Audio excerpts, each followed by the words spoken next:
আজকে আমাদের প্রত্যেক বছরের মতো এটা আমাদের একটা মেজর এডুকেশনাল প্রোগ্রাম, সেটা হচ্ছে পূর্ব বর্ধমান ডিস্ট্রিক্ট সায়েন্স সেমিনার 2026 সালের এই আজকে 18 আগস্ট আজকে সেই সেমিনারটি হলো এবং পূর্ব বর্ধমানের প্রায় 16টি স্কুল থেকে 16 জন স্টুডেন্ট এই সেমিনারে পার্টিসিপেট করেছে। তারা তাদের প্রেজেন্টেশন সবাই প্রেজেন্ট করলো। এরপর যেটা হবে যে এখান থেকে একজন সিলেক্ট হয়ে স্টেট লেভেলে যাবে, সেটা হবে কলকাতার বিড়লা ইন্ডাস্ট্রিয়াল অ্যান্ড টেকনোলজিক্যাল মিউজিয়ামে 15ই সেপ্টেম্বর সেটা হবে। আজকের টপিক ছিল Indian energy basket 2047 prospects and challenges. এখানে 16 জন অংশ নিয়েছে, 16টা স্কুল থেকে 16 জন স্টুডেন্ট অংশ নিয়েছে।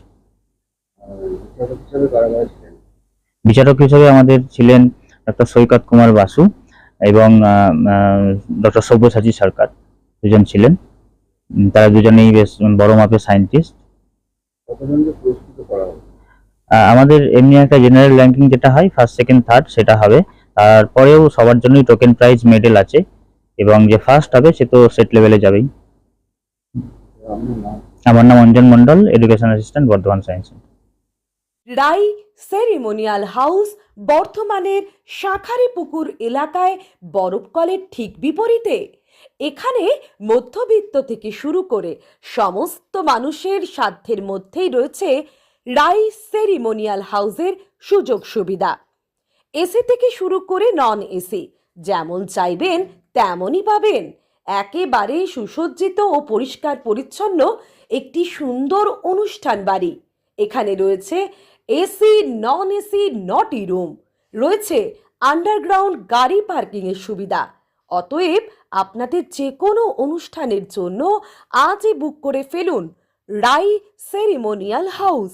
মনে রাখবেন, রাই সেরিমোনিয়াল হাউস বর্ধমানের শাঁখারীপুকুর এলাকায় বরফকলের ঠিক বিপরীতে। আমার গ্যারেন্টি, খেয়ে দেখুন রাজনন্দিনী প্রিমিয়াম মিনিকেট রাইস, বাংলার নিজের চাল। রাজনন্দিনী মিনিকেট রাইস। স্কুলকে লেটার পাঠাই, তারপরে স্কুল একজনকে সিলেক্ট করে ক্লাস 8 থেকে ক্লাস 10 এর মধ্যে একজনকে সিলেক্ট করে আমাদের এখানে নমিনেট করে। না না, আমরা লোকাল স্কুলগুলোকে সবই মেল পাঠাই।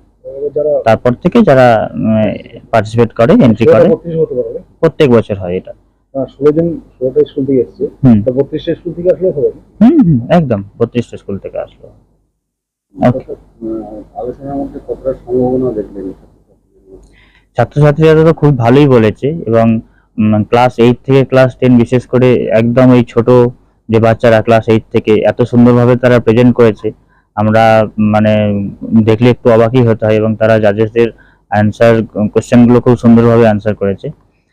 তো আশা করি তারা ভালো কিছু একটা ফল পাবে এরপরে, ভবিষ্যতে তাদের স্পিকিং পাওয়ার বাড়বে। এরপরে তো একজন সিলেক্ট হচ্ছে, বাকিরা যারা পার্টিসিপেট করছে তারাও অনেকটা তাদের ভালোই হবে। এই বিষয়ে সায়েন্স সেন্টার থেকে আপনারা পরবর্তী কোনো সেমিনার আয়োজন করবেন না? আলোচনা সভা?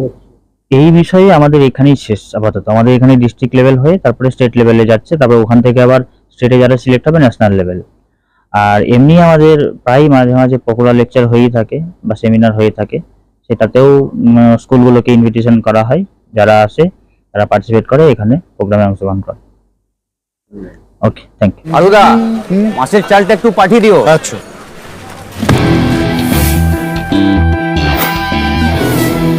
বাঁশকাঠি না মিনিকেট? মিনিকেটই তো নি দাদা, তবে আগের মাসেরটা একদম ভালো ছিল না। আরো? হ্যাঁ দাদা, এ মাসে ওনাকে রাজনন্দিনী প্রিমিয়াম মিনিকেটটা পাঠিয়ে দিবি। ঠিক আছে দাদা। দাদা, এটা ভালো হবে তো?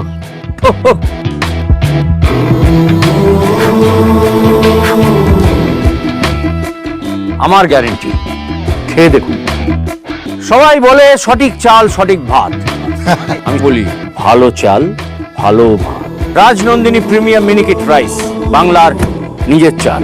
রাজনন্দিনী মিনিকেট রাইস, বাংলার নিজের চাল। এনার্জি উৎপন্ন করতে পারে সেই সমস্ত বিষয়গুলো। আচ্ছা, তুমি স্মার্ট গ্রিডের কথা বলেছো, সহজ ভাষায়। Shaini Banerjee, a student of class 9, studying in Delhi Public School, Belgaum, Bardhaman. Today, we stand at a profound historic crossroads. The document before us outlines a monumental blueprint.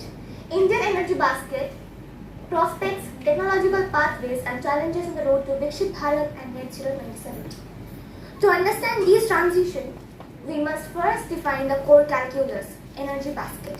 This is the combination of different energy sources a nation harnesses to fuel its daily existence.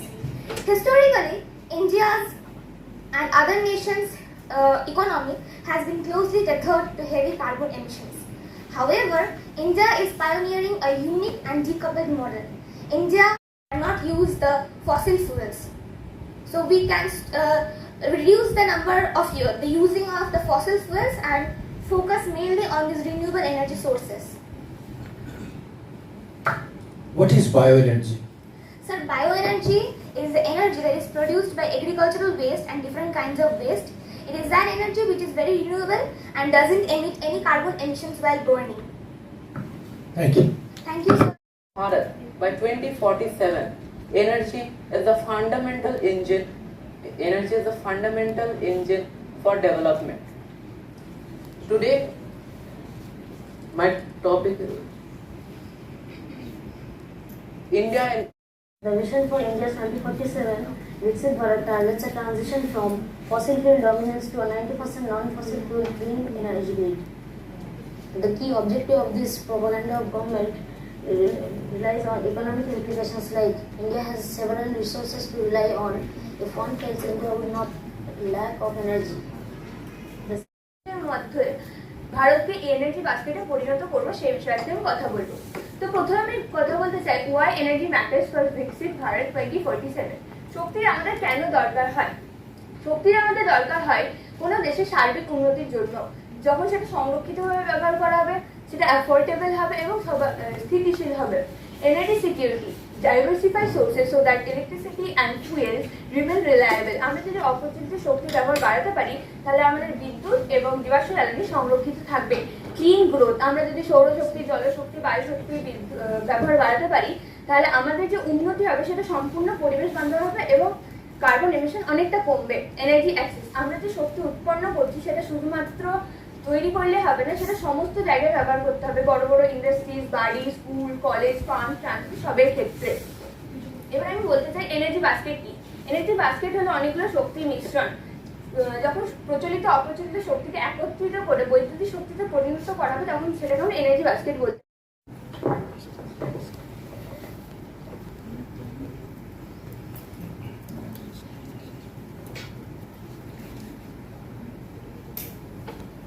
Good afternoon to all of you present over here, respected judges, teachers, and my dear friends.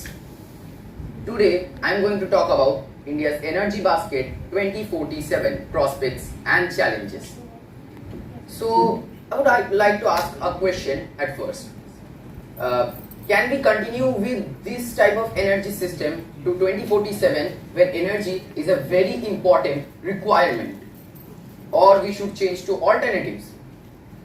Let's see. In the last 10 years, India has already seen an increase in 30% plus energy consumption from 2016 to 2026, and this is a major leap. So, if I want to talk about this situation, then India should not see for doing energy reduction. It should look for producing more energy while keeping the energy source much cleaner.